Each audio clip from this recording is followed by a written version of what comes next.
Dear friends, आज अपन study करेंगे NCERT class 11th unit 3 chapter number 8 save the unit of life. और इस unit में save the unit of life में endo membrane system के बारे में आप अच्छी तरह से स्टडी करेंगे। याद रखना भाइयों, इस एंडो मेम्ब्रेन सिस्टम में एंडोप्लाज्मिक रेटिकुलम ये दो टाइप के होते हैं, स्मूथ और रफ। दूसरा है गोल्गी कॉम्प्लेक्स, तीसरा है लाइसोसोम और fourth one is the vacuoles होते हैं। तो फ्रेंड्स, सबसे पहले जानेंगे इस एंडो मेम्ब्रेन सिस्टम में।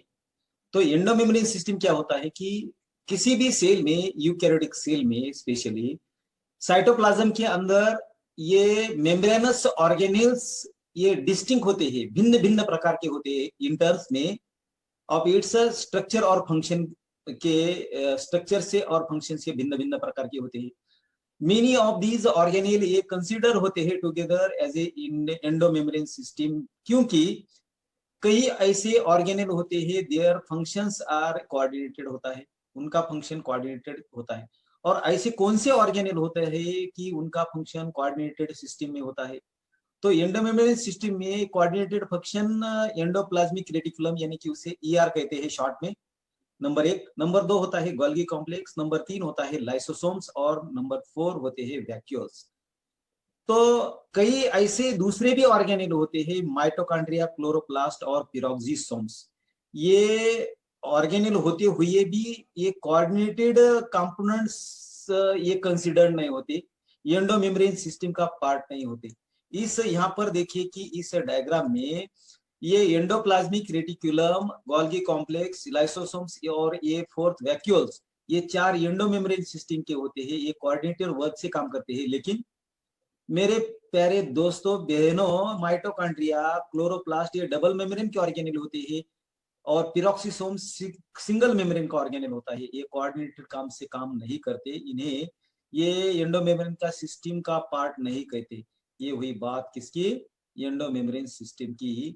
तो फ्रेंड्स, ये पेरोक्सिसोम्स ये सिंगल मेम्ब्रेन का होता है। ये ऑर्गेनेल पिरोक्सिसोम्स ये membrane covered single membrane covered organelle होता है। ये टेक पार्ट करता है ऑक्सीडेशन रिएक्शन में, और ये रेस्पिरेशन के प्रोसेस में ऑक्सीडेटिव ब्रेकडाउन एक्स्ट्रा बायोकेमिकल्स ये जो भी कंटेंट होते हैं, ये प्यूराइंस, अमीनो एसिड, अल्कोहल, टॉक्सिन्स। और यदि प्लांट सेल की बात करते हैं तो मेसोफिल सेल में पिरोक्सिसोम जो इंटरेक्ट होते हैं क्लोरोप्लास्ट और माइटोकॉन्ड्रिया में, तो ये टेक पार्ट करते हैं फोटो रेस्पिरेशन में। सो ये ऑक्सीडेटिव एंजाइम्स ये पेरोक्सिसोम जो होते हैं एंडो मेम्ब्रेन सिस्टम के तीन, माइटोकॉन्ड्रिया, क्लोरोप्लास्ट और पेरोक्सिसोम्स, ये कोऑर्डिनेटेड सिस्टम में काम नहीं करते, इंडिपेंडेंट काम करते हैं। ये माइटोकॉन्ड्रिया और क्लोरोप्लास्ट एटोनोमस ऑर्गेनेल होते हैं। तो ये हुई बात, एंडो मेम्ब्रेन के सिस्टम की पार्ट नहीं होते, सिर्फ 4 पार्ट होते हैं, ईआर यानी कि स्मूथ और rough endoplasmic reticulum, Golgi complex, lysosomes और वैक्यूल्स। तो इस डायग्राम में यहाँ पर आप देखेंगे ये टोटल ऑर्गेनेल्स ये यहाँ पर दिखाई दे रहा है, रफ एंडोप्लाज्मिक रेटिकुलम। और ये जहाँ पर राइबोसोम अटैच होते हैं उसे रफ एंडोप्लाज्मिक रेटिकुलम कहते हैं, जहाँ पर राइबोसोम अटैच नहीं होता उसे स्मूथ एंडोप्लाज्मिक रेटिकुलम कहते हैं भाइयों। तो ये वही बात एंडोप्लाज्मिक रेटिकुलम की। तो नेक्स्ट देखेंगे भाई, एंडोप्लाज्मिक रेटिकुलम ये नेटवर्क होता है। ये नेटवर्क यानी कि रेटिकुलम होता है, टाइनी ट्यूबुलर स्ट्रक्चर स्कैटर्ड होते हैं साइटोप्लाज्म में, सेल के यूकैरियोटिक सेल में सिर्फ होते हैं ये, और एंडोप्लाज्मिक रेटिकुलम उसे कहते हैं। तो एंडोप्लाज्मिक रेटिकुलम डिवाइड्स होता है कैसा? इंट्रासेल्युलर स्पेस इनटू 2 डिस्टिंक्ट या भिन्न कंपार्टमेंट्स होते हैं। और एक पहला कंपार्टमेंट होता है लुमिनल, तो इनसाइड एंडोप्लाज्मिक रेटिकुलम में होता है लुमिनल, और एक्स्ट्रा लुमिनल जो भी साइटोप्लाज्म में होता है कंपार्टमेंट। एंडोप्लाज्मिक रेटिकुलम राइबोसोम्स उस पर अटैच होते हैं आउटर सरफेस पर, तो उसे आरईआर कहते हैं यानी कि रफ एंडोप्लाज्मिक रेटिकुलम।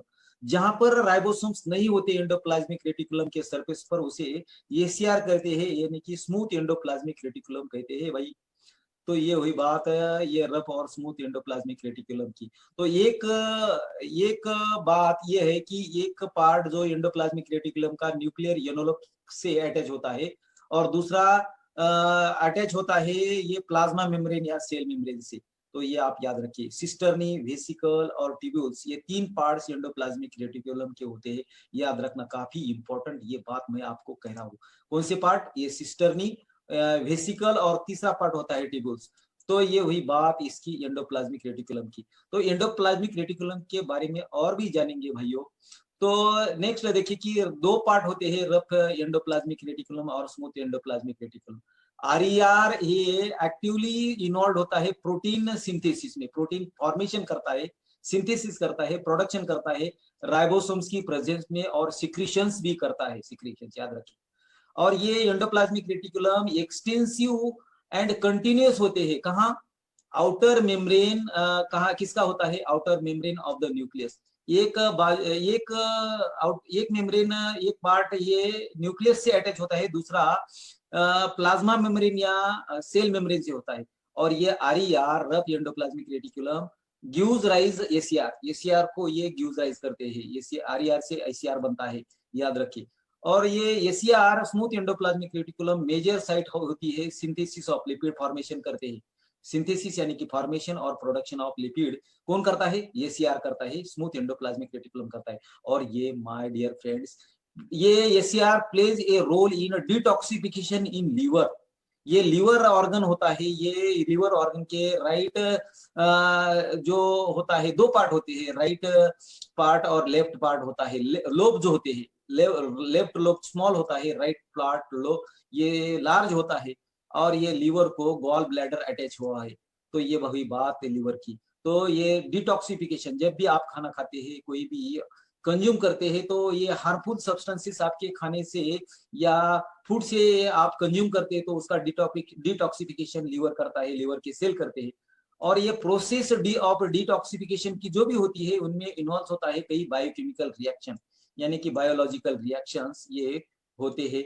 और बाय विच ये हार्मफुल जो भी सब्सटेंस होते हैं, टॉक्सिक सब्सटेंस होते हैं, ये कन्वर्ट करते हैं हार्मलेस सब्सटेंसेस में। हार्मलेस यानी डिटॉक्सिफाइड सब्सटेंस कहेंगे उसे। और ये सुटेबल फॉर होता है excretion by the cell. Cell के लिए हार्मफुल सब्सटेंस ये एक्सक्रीट होते हैं, बाहर जाते हैं। तो ये हुई बात इसकी detoxification of in the liver, ये स्मूथ एंडोप्लाज्मिक रेटिकुलम कहता है, याद रखिए। नेक्स्ट की बात करते हैं भाइयों की मेरे बहनों की एनिमल सेल्स की बात करते हैं। तो animal cells lipid like steroidal hormones ये सिंथेसाइज होता है स्मूथ एंडोप्लाज्मिक रेटिकुलम यानी कि एसीआर में। और ये रोल, इंपॉर्टेंट रोल प्ले करता है सिंथेसिस, किसका? सिंथेसिस और सिक्रीशन का, लिपिड्स के और स्टेरॉइड हार्मोन्स। ये स्टेरॉइड हार्मोन जो होते हैं भाइयों बाय द मैमेलियन गोनाड्स। तो मैमेलियन गोनाड्स की बात करते हैं यहाँ पर। मैमेलियन गोनाड्स कौन से होते हैं? ये मेल में मेल गोनाड्स यानी कि टेस्टिस होता है, वहां पर स्पर्म फॉर्मेशन होते हैं। और फीमेल गोनाड्स की बात करते हैं यहाँ पर, तो ये फीमेल गोनाड्स ओरी होती है, उसे फीमेल गोनाड्स कहते हैं। तो वहां के ये सिंथेसिस करता है secretion of lipid steroid hormones, mammalian gonads. और दूसरा है एडर्नल कॉर्टेक्स, यहाँ पर देखिए एडर्नल कॉर्टेक्स, एडर्नल ग्लैंड्स। ये एडर्नल ग्लैंड्स जो होते हैं किडनी की अपर पार्ट्स पे होते हैं एडर्नल ग्लैंड्स। एड्रिनल लाइन ये हार्मोन सीक्रेट होता है, और इसके पार्ट्स होते हैं कैप्सूल। दूसरा होता है कॉर्टेक्स, कई इसमें ब्लड वेसल्स पाते हैं, और कई मेडुला होता है कि वही बात एड्रिनल ग्लैंड्स की। एड्रिनल कॉर्टेक्स यहाँ पर देखिए, ये इंपॉर्टेंट बात है।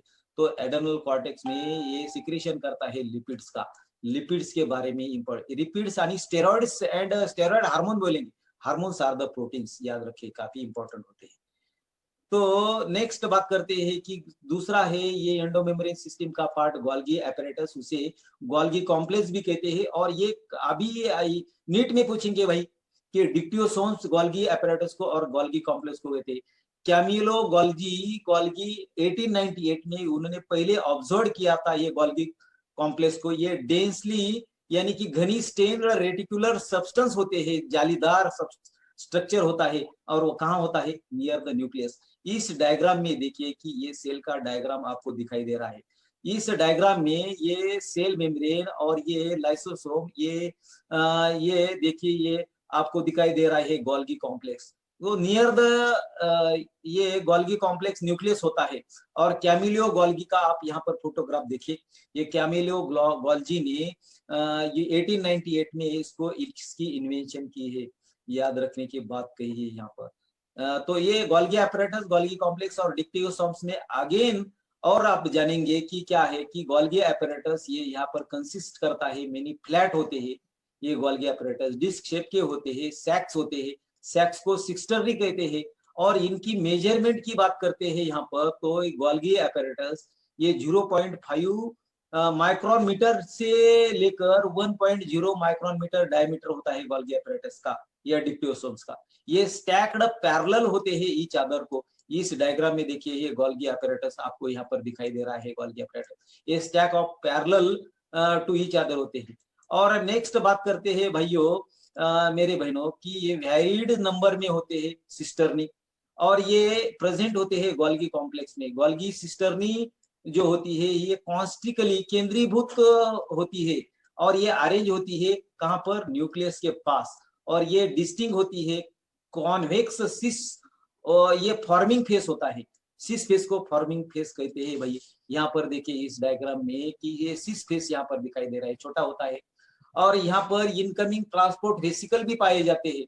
और ये दूसरा फेस होता है कॉन्केव ट्रांस फेस वो ब्रॉड होता है। याद देखिए ये ट्रांस फेस ये ब्रॉड होता है और ये मैन्युफैक्चरिंग उसे कहते हैं फेस को। इस कॉन्केव फेस को मैन्युफैक्चरिंग फेस कहते हैं।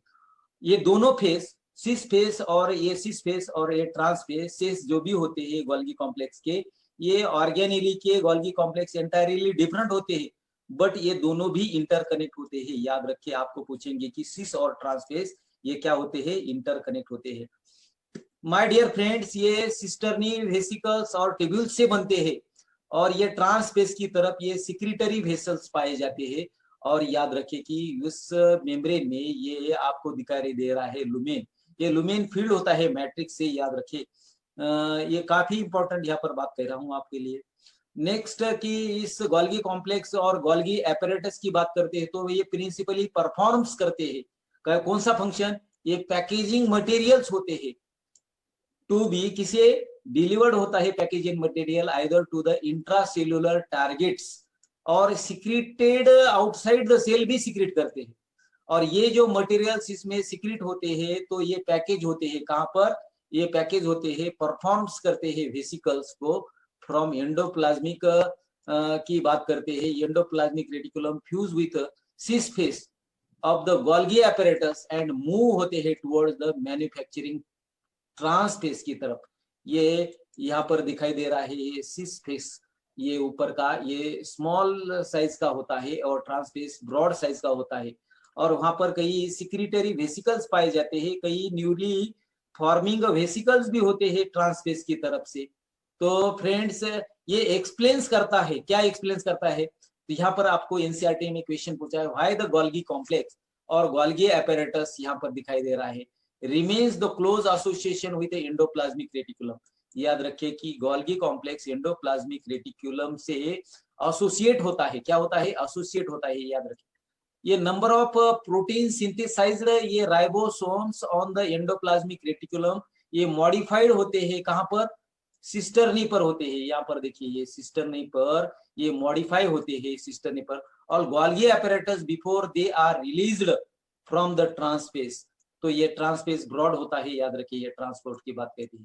और यहाँ पर ये एक इंपॉर्टेंट बात कह रहा हो कि गोल्गी apparatus जो भी होता है ये इंपॉर्टेंट साइट होती है किस कौन सा फॉर्मेशन होता है गोल्गी apparatus में तो फॉर्मेशन ऑफ ग्लाइकोप्रोटीन्स ग्लाइको यानी कि ग्लूकोज और प्रोटीन यानी ग्लाइको एंड अनदर ग्लाइको यानी कि ग्लूकोज और लिपिड्स इसका फॉर्मेशन गोल्गी apparatus में होता है।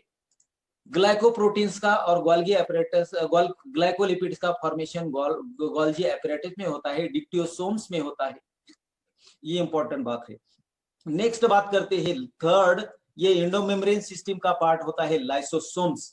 तो लाइसो यानी कि डाइजेस्टिव और सोमा यानी कि बॉडी होती है डाइजेस्टिव बॉडी होती है लाइसोसोम।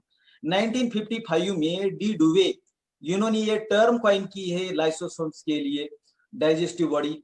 तो ये lysosome single membrane irregular shapes के होते हैं। इन्होंने इस सिंगल इरेगुलर शेप में इसमें मल्टीपल हाइड्रोलिटिक एंजाइम होते हैं। हाइड्रोलिटिक एंजाइम की बात करते हैं यहाँ पर ये हाइड्रोलिटिक एंजाइम में कैपेसिटी होती है किसकी digesting all kinds of material सभी जो भी मटेरियल सेल्स में पाए जाते हैं इनसाइड और outside of the cell cells के इनसाइड्स और आउटसाइड में जितने भी मटेरियल होते हैं उसे डाइजेशन करने के लिए लाइसोसोम काफी इंपॉर्टेंट होते हैं। लाइसोसोम्स ओरिजिनेट्स होते हैं किससे? गोल्गी कॉम्प्लेक्स से या गोल्गी एपरेटस से या डिक्टियोसोम से। और आरईआर यानी कि रफ एंडोप्लाज्मिक रेटिकुलम भी गोल्गी एपरेटस से ओरिजिनेट होता है। याद रखिए, काफी इंपॉर्टेंट ये बात कह रहा हूं आपके लिए मेरे भाइयों और बहनों। याद रखिए मेरे दोस्तों, ये लाइसोसोम्स ये प्रैक्टिकली प्रेजेंट होते ही इन ऑल एनिमल सेल्स में, लेकिन ये मैमिलियन आरबीसीज में, रेड ब्लड कार्पोसेल्स में उसे एरिथ्रोसाइट्स कहते हैं, उसमें ये लाइसोसोम्स नहीं होते। आपको नीट में जरूर पूछेंगे कि कहां पर लाइसोसोम्स नहीं होते। इसे लाइसोसोम्स को सुसाइड बैग कहे जाते हैं। और ये हुई बात ये क्रिश्चियन डी डुवे का यहाँ पर फोटोग्राफ दिया है। इन्होंने इनकी इन्वेंशन की है। सेल के अंदर ये लाइसोसोम्स ये सिंगल यूनिट मेम्ब्रेन होते हैं। याद रखिए, ये सिंगल यूनिट मेम्ब्रेन है और उसे सुसाइड बैग कहते हैं भाइयों। ये हुई बात लाइसोसोम्स की। अगेन जानेंगे कि लाइसोसोम्स के बारे में, कि लाइसोसोम्स ये जो मेम्ब्रेन बाउंड वेसिक्यूलर स्ट्रक्चर्स होते हैं, ये फॉर्म्ड होते हैं। कैसे फॉर्म होते हैं? Process of packaging in the Golgi apparatus यानी कि गोल्गी कॉम्प्लेक्स और डिक्टियोसोम्स में ये फॉर्म होते हैं पैकेजिंग की फॉर्म में। और ये आइसोलेटेड लाइसोसोमल वेसिकल जितने भी होते हैं ये very rich in almost all types of hydrolytic enzymes. तो हाइड्रोलिटिक एंजाइम्स क्या होते हैं, आप इस पर गौर करेंगे कि ये हाइड्रोलिटिक एंजाइम्स जो भी होते हैं ये हाइड्रोलिसिस ऑफ केमिकल बॉन्ड्स। किसके केमिकल बॉन्ड? लिपिड यानी कि लाइपेजेस ये एंजाइम्स, प्रोटीन यानी कि प्रोटीज एंजाइम, कार्बोहाइड्रेट तेज के enzyme optimally active at acidic pH में एक्टिव होते हैं। याद रखें, कहां पर एक्टिव होते हैं? एसिडिक पीएच में एक्टिव होते हैं। और ये हाइड्रोलिटिक एंजाइम जो भी वेसिकल लाइसोसोम्स में पाए जाते हैं, एक इसमें कैपेसिटी होती है किसकी? डाइजेस्टिंग द कार्बोहाइड्रेट, डाइजेस्ट करते हैं, कार्बोहाइड्रेट को ब्रेक डाउन करते हैं, प्रोटीन्स को भी ब्रेक डाउन करते हैं, लिपिड्स को भी ब्रेक डाउन करते हैं, और न्यूक्लिक एसिड, डीएनए, आरएनए को ब्रेक डाउन करते हैं। तो ये हुई बात किसकी? लाइसोसोम्स की। फ्रेंड्स, नेक्स्ट जानेंगे कि वैक्यूल्स ये फोर्थ एंडोमेम्ब्रेन सिस्टम का पार्ट है वैक्यूल्स। तो वैक्यूल्स ये membrane bound space found in cytoplasm में पाए जाते हैं। प्लांट सेल की यदि बात करते हैं तो ये वैक्यूल्स 2 से लेकर 3 वैक्यूल्स पाए जाते हैं। ये लार्ज होते हैं, परमानेंट वैक्यूल्स होते हैं। और कितना percent occupy volume of the cells करते हैं? तो 90% वॉल्यूम ऑफ द सेल ये ऑक्यूपाई करते हैं वैक्यूल्स। एनिमल सेल की जब बात करते हैं तो वैक्यूल्स ये एनिमल सेल में स्मॉल होते हैं और ये टेम्पररी होते हैं, परमानेंट नहीं होते। लेकिन प्लांट सेल में ये परमानेंट होते हैं वैक्यूल्स। वैक्यूल ये सिंगल यूनिट होते हैं वैक्यूल्स मेम्ब्रेन के, एक ही मेम्ब्रेन होता है वैक्यूल्स को, उसे टोनोप्लास्ट कहते हैं। प्लांट सेल का टोनोप्लास्ट फैसिलिटेट्स करता है transports of number of ions and other materials against the concentration gradients. ये कॉन्सेंट्रेशन ग्रेडियंट्स किसे कहती है भाई?